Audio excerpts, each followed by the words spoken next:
کومه ښځه د خاوند نه د حلالو مطالبه کوي، توجه کوي، کومه ښځه د خاوند نه د حلالو مطالبه کوي چې خاونده لوږې تندې به تېرېږي، حالات به هر قسم دنیا کې راځي، خو ماله ګورې حلال نه وړه. نو محمد رسول الله جمله وفرمایله چې دا زنانه په پټو سترګو باندې جنتي ده. ټول چوک سره سبحان الله.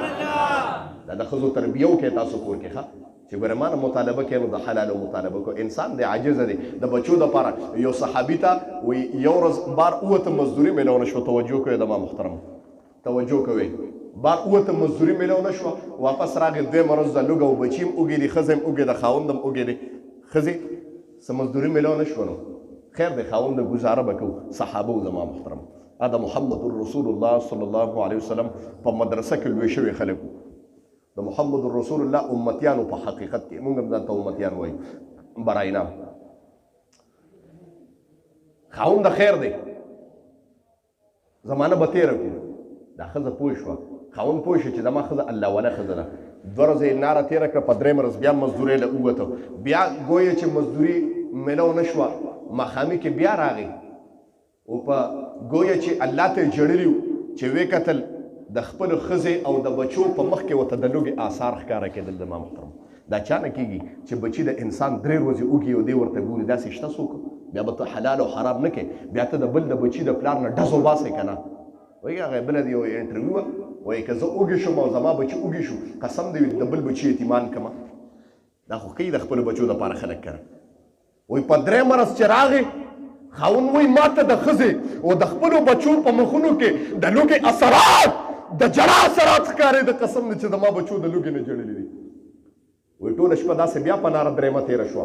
وایي چې څلورم بیا بار ووتم او لږ مخکې لاړم، ښځې راته اواز وکړه خاونده ودرېږه، ایمان ته توجه شه. زما محترم الله دې موږ له داسې بیبیانې نصیب کړي. وایي ښځې راته اواز وکړه چې صحابي ودرېږه.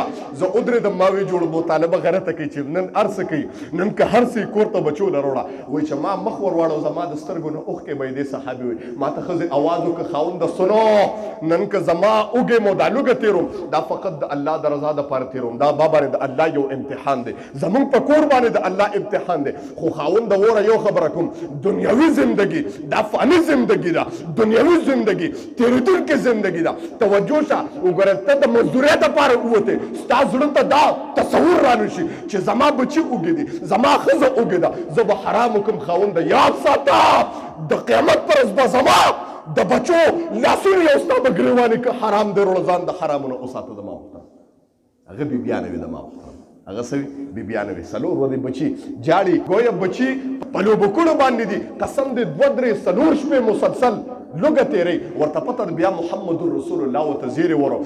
زه زیرې ویم هغه زنانه ته د ټولو نه مخکې چې هغه زنانه د خاوند نه د حلالو مطالبه کوي، زما پیغمبر ورته اعلان جنت کړی دی چې جنت میلاویږي. ټول څوک سره سبحان الله.